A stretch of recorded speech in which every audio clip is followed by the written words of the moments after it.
Hey guys, how are you all doing? Aqui é o Lucas do Clube de Inglês e hoje eu quero falar sobre 10 palavras em inglês que você provavelmente está usando errado logo depois da vinheta.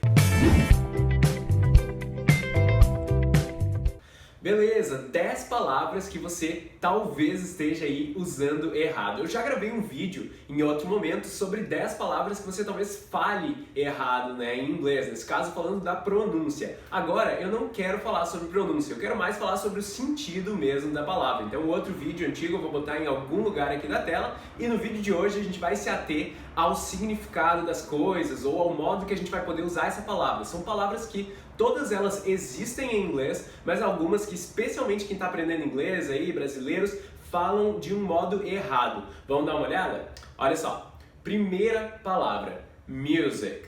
Music. Então, music significa música. Só que música com um sentido mais geral, assim. Por exemplo, eu posso dizer I love music. I love music, né? Se eu gosto muito de música, eu amo música, tranquilo. I love music. Agora, quando eu quero falar de uma música só, uma música em especial, eu tenho que usar a palavra song. Song. Music estaria errado, então, para eu falar de uma música em geral. Por exemplo, eu não vou poder dizer I love this music, né? Eu amo essa música. Eu falaria I love this song. Ou então, take a look at this music. Não, take a look at this song. Então, por isso, quando a gente estiver falando de uma música em especial, a gente vai trocar, então, music por song. A segunda palavra, notebook.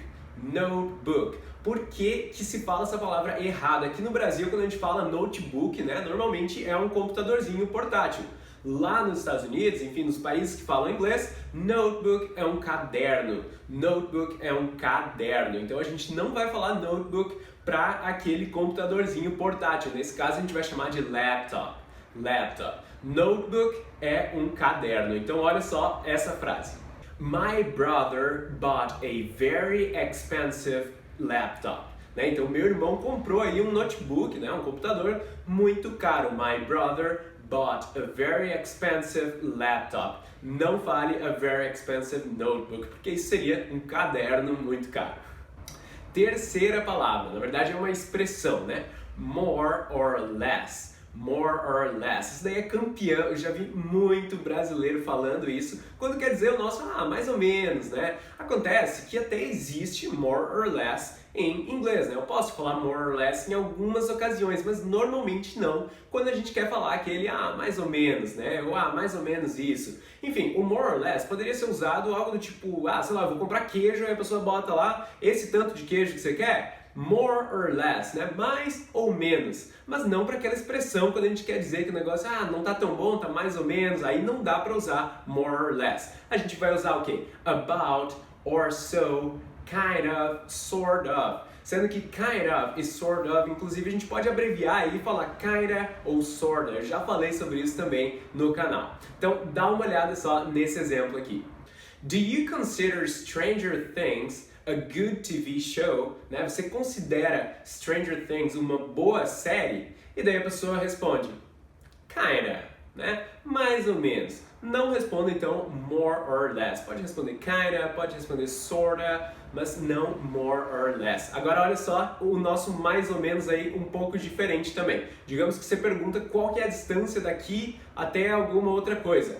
How far is it from here? How far is it from here, O quão longe que isso é daqui? Aí a pessoa vai responder, it's about 40 miles, It's about 40 miles. É aproximadamente 40, ou mais ou menos 40 milhas. Daí você já sabe que é um americano, porque se ele falou miles, é porque ele é americano, porque ninguém mais usa milha no mundo a não ser os americanos. Então, esse mais ou menos aí, aproximadamente, você pode falar about. Mais uma palavra então, show, show. Em inglês, a gente usa muito isso, como verbo mostrar. Então, por exemplo, I want to show you something, Eu quero mostrar alguma coisa para você. I want to show you something. Mas quando a gente vai falar de um show, que a gente foi lá assistir uma banda tocando um show, a gente não usa então a palavra show em inglês. A gente usa concert. Concert. É parecido com concerto. Normalmente quando a gente fala de concerto em português parece que é um negócio mais de música clássica, né? Enfim, mas não tem problema. Em inglês, mesmo se a gente for aí assistir um show de pop, rock, enfim, a gente pode falar concert. Então olha só esse exemplo. The concert was awesome. The concert was awesome, né? O show tava muito legal, tava muito bom. The concert was awesome. Não use show, então use concert. Ok, mais uma palavra. To. E eu já falei ela há pouco tempo atrás aí aqui no canal. Foi um vídeo só sobre isso, só sobre to, como que muita gente fala errado. Mas como eu estava fazendo um vídeo de 10 palavras erradas, eu tinha que incluir ele. Então se você não assistiu ainda aquele vídeo, pode assistir, ele vai estar em algum lugar aí da tela.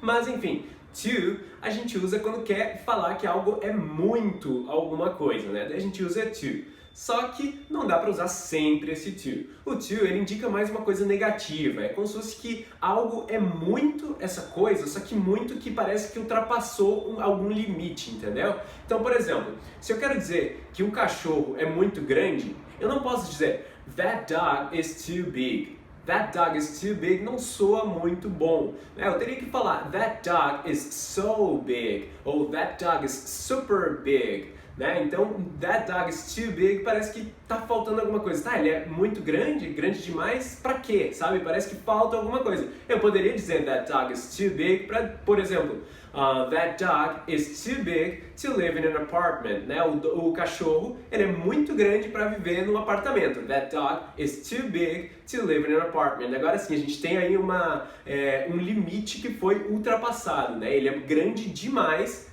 para viver num apartamento. Mas se eu só quero dizer que ele é muito grande, que ele é grande demais, eu teria que dizer so ou super. A próxima palavra, guy. Guy quer dizer cara, e eu posso usar ele sem problemas. Por exemplo, eu vou apontar para um cara ali e vou falar hey, look at that guy, né? Olha para aquele cara. Look at that man também estaria certo, mas nesse caso eu posso falar look at that guy. Mas se eu quero falar contigo, assim, diretamente, eu e você, eu não posso te chamar de guy, por mais que em português eu poderia te chamar de cara, e aí cara? Em inglês fica bem esquisito eu te chamar de guy. Hey guy, what's up? Isso não faz sentido. Eu teria que trocar por man, por dude, sei lá, se você quer falar de um jeito mais informal, né? Hey man, what's up? Hey dude, what's up? Mas hey guy, what's up não faz muito sentido. Então não usem guy quando você vai falar com uma pessoa só. Você vai falar para uma outra pessoa que está ali, você pode sim, look at that guy. Olha para aquele cara, tudo bem. Mas quando vai falar cara a cara com uma pessoa, chama ele de man, chama de dude. Isso só quando você está falando com uma pessoa, mas se você vai falar com um grupo de pessoas, aí não tem problema você falar hey guys, tipo, e aí gente, aí tudo bem. Inclusive eu começo vários vídeos falando hey guys, né? Mas quando você vai falar com uma pessoa só, não chame essa pessoa de guy, senão vai ficar meio esquisito. Olha só, o próximo agora está sendo bastante utilizado e também utilizado errado nessa pandemia, e ele é home office. Home office. Por que está sendo utilizado errado? Porque aqui em português a gente fala essa palavra em inglês mesmo, né? Quando a gente está falando ali uma frase em português, a gente usa ela. E não tem problema daí eu falar que eu estou fazendo home office, né? Mas em inglês, I'm doing home office, ninguém vai entender o que você está querendo falar. I'm doing home office. Então, se você quer falar que você está fazendo home office ou que você está trabalhando de casa, prefira falar I am working from home. I'm working from home. Não fale I'm doing home office. Tá, a próxima palavra ela é bem chatinha mesmo, bem tricky. E ela é eventually. Eventually. Por que essa daí é tão chatinha?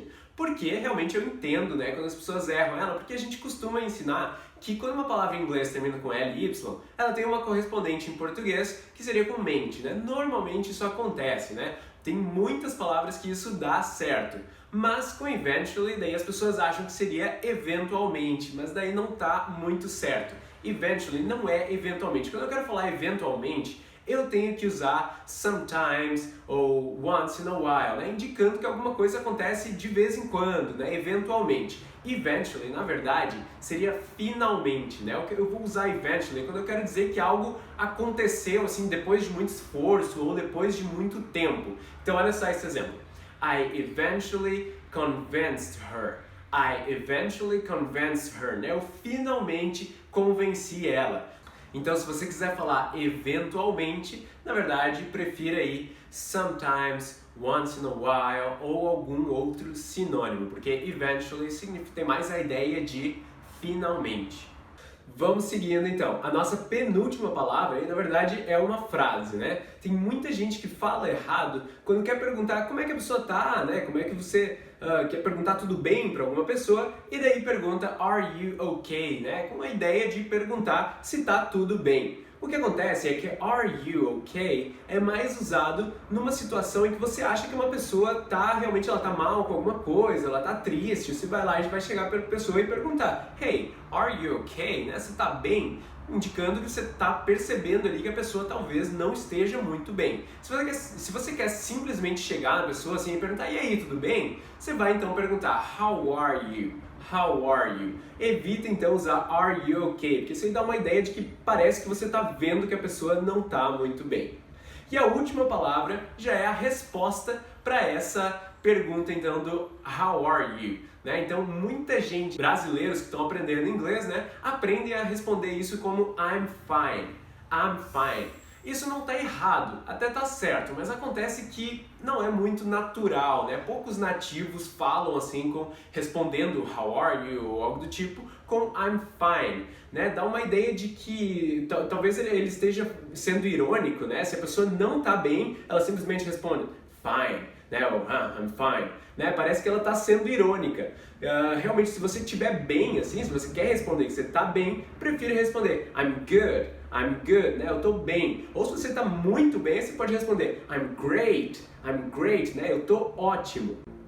Ok, então essas aí foram as 10 palavras que eu selecionei que muita gente fala errado, né? Apesar das palavras estarem certas, se usa em situações erradas, né? Ou algo do tipo. Se você aprendeu alguma coisa nova aí, se você curtiu esse vídeo, não esquece de deixar o seu like e seguir a página Clube de Inglês no YouTube e no Instagram para não perder nenhum outro vídeo e dicas. E eu vejo vocês semana que vem. See you guys next week.